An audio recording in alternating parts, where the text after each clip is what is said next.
जो स्टूडेंट्स आज आम भिडियो देखा जोटा जनवरी 12 तारीख अच्छी नेशनल यूथ डे तो सही दिवसटा पालन करने विभिन्न स्कूल रे क्विज प्रतियोगिता आयोजन करा जाउची। तो एथिरे केतरा इंपोर्टेंट क्विज क्वेश्चन रही। तो फर्स्ट क्वेश्चन हम देखा 2024 मसीहा जातीय युव दिवस विषय वस्तु बा जोटा तुम थीम को सेटा कौन तार थीम है विकसित Bharat young leaders dialogue Viksit Bharat young leader dialogue.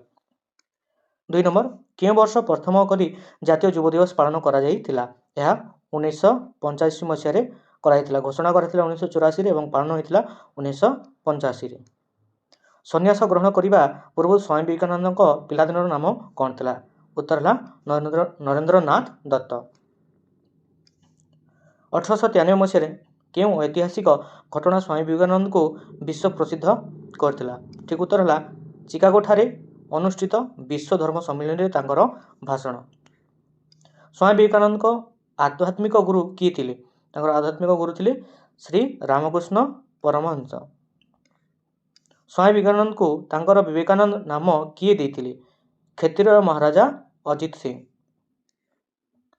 1897 मसीह स्वामी विवेकानंद क्यों संगठन प्रतिष्ठा करथिले एहला रामकृष्ण मिशन। कन्याकुमारी सही शिलाखंड उपरे स्वामी विवेकानंद केते दिन ध्यान करथिले ठीक उत्तर है 3 दिन। रामकृष्ण मठ और मिशन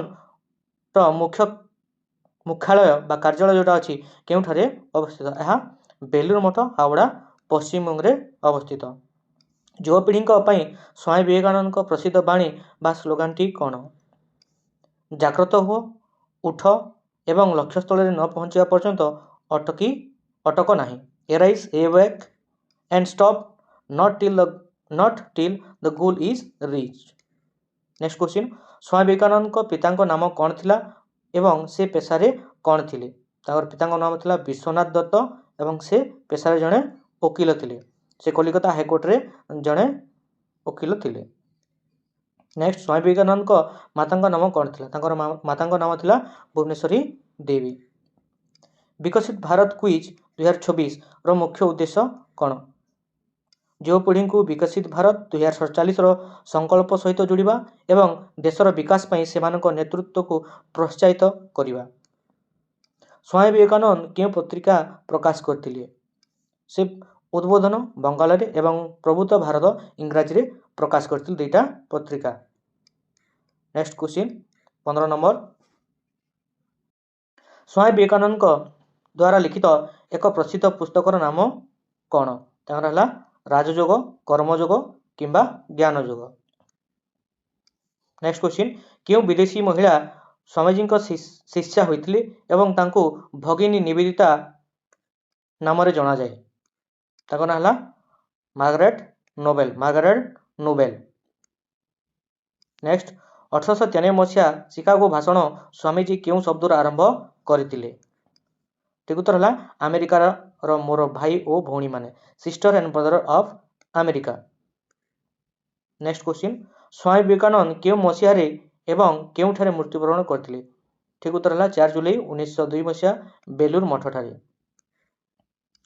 स्वामी विवेकानंद को क्यों नाम रे पैट्रियोटिक सेंट बोली कहुए से देशप्रेम और भारतीय संस्कृतिर प्रचार पर उत्सर्गीकृत थिबारु तांकु देशप्रेमी सन्यासी कहुए।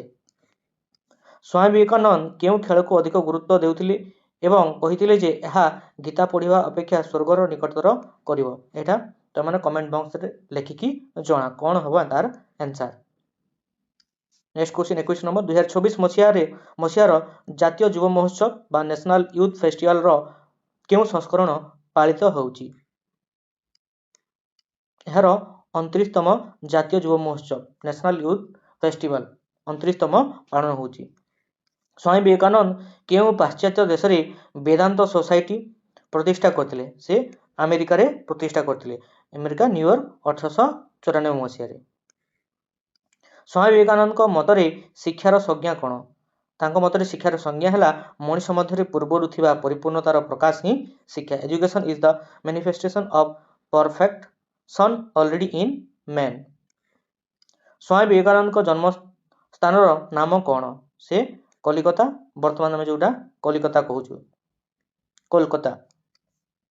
ନେକ୍ସଟ 25 ନମ୍ବର, 1984ରେ ଭାରତ ସରକାର ଜାନୁଆରୀ 12କୁ ଜାତୀୟ ଯୁବ ଦିବସ ଘୋଷଣା କରିବା ସମୟରେ ମୁଖ୍ୟ କାରଣ କ'ଣ ଦର୍ଶାଇଥିଲେ? ସ୍ୱାମୀ ବିବେକାନନ୍ଦଙ୍କ ଦର୍ଶନ ଏବଂ ଆଦର୍ଶ ଭାରତୀୟ ପିଢ଼ିଙ୍କ ପାଇଁ ଏକ ଅନନ୍ତ ଶକ୍ତିର ଉତ୍ସ ହୋଇପାରିବ।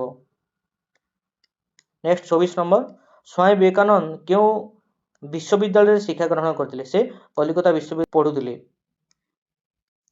ସ୍ୱାମୀଜୀ ଦ୍ୱାରା ରଚିତ ଭାରତୀୟ ଯୁବପିଢ଼ିଙ୍କୁ ଉଦ୍ଦିଷ୍ଟ ସେହି ପ୍ରସିଦ୍ଧ ପୁସ୍ତକର ନାମ କ'ଣ? ଏହାର ପୁସ୍ତକର ନାମ ହେଲା lecture from Colombo to Almora. ଏହା ଭାରତୀୟ ଜାତୀୟତାବାଦ ଉପରେ ଏକ ଗୁରୁତ୍ୱପୂର୍ଣ୍ଣ ପୁସ୍ତକ ଅଟେ। ନେକ୍ସଟ 28 ନମ୍ବର, ପ୍ରଧାନମନ୍ତ୍ରୀ ନରେନ୍ଦ୍ର ମୋଦି 2024 ଯୁବ ଦିବସ ଅବସରରେ କେଉଁ ଡିଜିଟାଲ ପ୍ଲାଟଫର୍ମ ବ୍ୟବହାର କରିବାକୁ ଯୁବକମାନଙ୍କୁ ଆହ୍ୱାନ କରିଛନ୍ତି? ସେଇଟା ହେଲା ମାଇ ଭାରତ, ମେରା ୟୁବା ଭାରତ ପୋର୍ଟାଲ, ଯେଉଁଟାକି ଗୁଗୁଲ କ୍ରୋମରେ ସର୍ଚ୍ଚ କଲେ ମଧ୍ୟ ଆସିଯାଏ। ନେକ୍ସଟ 29, ସ୍ୱାମୀ ବିବେକାନନ୍ଦଙ୍କୁ ଆଧୁନିକ ଭାରତର ନିର୍ମାତା ବୋଲି କିଏ କହିଥିଲେ? ଉତ୍ତର ହେଲା ସୁଭାଷ ଚନ୍ଦ୍ର ବୋଷ। ଲାଷ୍ଟ କ୍ୱେଶ୍ଚିନ୍, ବିଶ୍ୱ ଧର୍ମ ସମ୍ମିଳନୀରେ ସ୍ୱାମୀଜୀଙ୍କ ଭାଷଣ କେତେ ସମୟ ପର୍ଯ୍ୟନ୍ତ କରତାଳି ପାଇଥିଲା? ପ୍ରାୟ 2 ମିନିଟ୍ ପର୍ଯ୍ୟନ୍ତ କରତାଳି ପାଇଥିଲା। ତାଙ୍କର ଯେଉଁ ବିଶ୍ୱ ଧର୍ମ ସମ୍ମିଳନୀରେ ସ୍ୱାମୀଜୀ ଭାଷଣ ଦେଇଥିଲେ, ତାଙ୍କର ପ୍ରାୟ 2 ମିନିଟ୍ ପର୍ଯ୍ୟନ୍ତ କରତାଳି ରହିଥିଲା। ଏଇଟା ଥିଲା ନ୍ୟାସନାଲ ୟୁଥ୍ ଡେ ସେଲିବ୍ରେସନର କେତେଟା ଇମ୍ପୋର୍ଟାଣ୍ଟ କୁଇଜ୍ କ୍ୱେଶ୍ଚିନ୍ ଯେଉଁଟାକି ସ୍କୁଲମାନଙ୍କରେ ପାଳନ କରାଯିବ। ସେଥିରେ ଏଇଟା ଆସିପାରେ, ହୁଏତ ଇମ୍ପୋର୍ଟାଣ୍ଟ ମଧ୍ୟ ରହିପାରେ।